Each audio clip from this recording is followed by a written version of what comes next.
परम पूज्य बक्सर वाले महाराज जी श्रीमन नारायण दास भक्तमाली जी महाराज, इनका जीवन बड़ा अद्भुत था। इतने विद्वान होते हुए भी, इतने उच्च कोटि के पंडित होते हुए भी आपका जीवन सरल तो था ही, पर बड़ी बारीक चीज़ों में आपका अनुसंधान रहता था। बहुत छोटी छोटी चीज़ों पर भी विशेष सावधान रहते थे।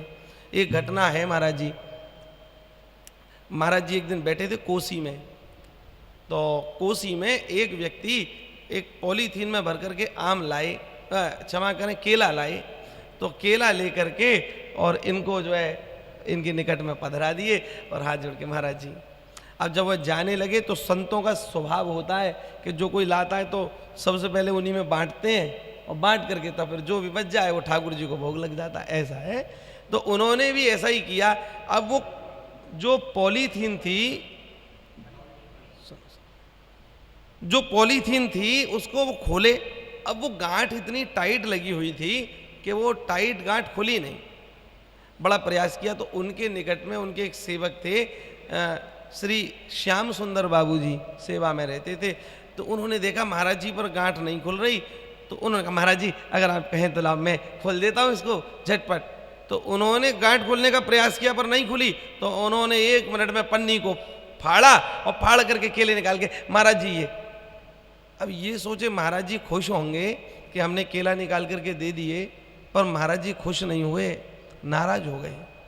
उन्होंने कहा भैया ये पॉलीथीन किसी और दूसरे काम आ सकती थी, तुमने फाड़ करके जोर अजमा करके कौन सा ऊंचा काम कर दिया है। ये सर्वथा अनुचित है। किसी भी साधन का, वो कैसा भी साधन हो, है तो भारत का ही, हम भारत की सामग्री का दुरुपयोग ना करें, तभी हम असली भारतीय हैं। पन्नी फाड़ने पर भी उन्होंने आपत्ति जताई। आप विश्वास नहीं करेंगे, हम लोग भी प्राय ऐसा ही होता है भैया जी। जैसे कोई सूतली से कट्टा बंधा हो और वो हम पर खुला नहीं, तो हम लोग क्या करते हैं, लेकर के और तोड़ देते हैं या काट देते हैं। बक्सर वाले महाराज जी उसको काटते नहीं थे, खोलने का ही प्रयास करते थे और उस सूतली को संभाल करके रखते थे, उसका पुनः प्रयोग कर लेते थे। ये संसाधनों का आज के समय में आप विश्वास नहीं करेंगे, प्लास्टिक के चावल भी भारतवर्ष में बिक रहे हैं। उसका मुख्य कारण क्या है? प्लास्टिक के चावल इसलिए जितनी उपज यहाँ हो रही है वह कम है, खाने वाले लोग ज़्यादा हैं। और सच मानो तो खाने वाले लोग अगर सामग्री का दुरुपयोग ना करें तो सबकी पूर्ति हो जाएगी, लेकिन लोगों की आदत हो चुकी है। मैं एक बार एक विवाह समारोह में गया तो मैंने देखा हमारे सामने एक बढ़िया सूट बूट वाला बालक और लेकर के उसने प्लेट ली, सब सामग्री को लिया और खूब बढ़िया प्लेट भर करके खाने लगा। खाते खाते उसने 4-6 चम्मच खाई होंगी, 2 रोटी के टुकड़े तोड़ करके पाए और महाराज जी पूरी की पूरी थाली को डस्टबिन में डाल दिया। तो हमने उससे पूछा, मैंने कहा भाई एक बात बताओ, ये इसमें कुछ समस्या थी, कुछ बासी लग रहा था या कुछ खराब लग रहा था खाना? अरे बोले नहीं नहीं, खाना तो बहुत बढ़िया था। तो मैंने कहा फिर ये भरी हुई थाली आपने डस्टबिन में डाल दी, इसका कारण? तो हंसते हुए बोला इधर उधर देखते हुए कि आजकल एक्चुअली में क्या है, स्टेटस सिंबल है।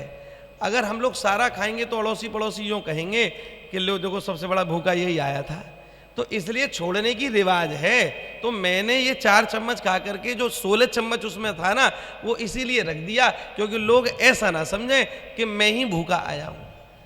अब आप बताइए, उसके फेंकने से लोग उसका अपमान करेंगे या उसके भोजन करने से उसका अपमान होगा? सोचें आप। ये क्यों है? क्योंकि आज की शिक्षा पद्धति हमको साक्षर तो कर रही है, पर हमारी संवेदनशीलता पूर्ण रूप से समाप्त कर रही है।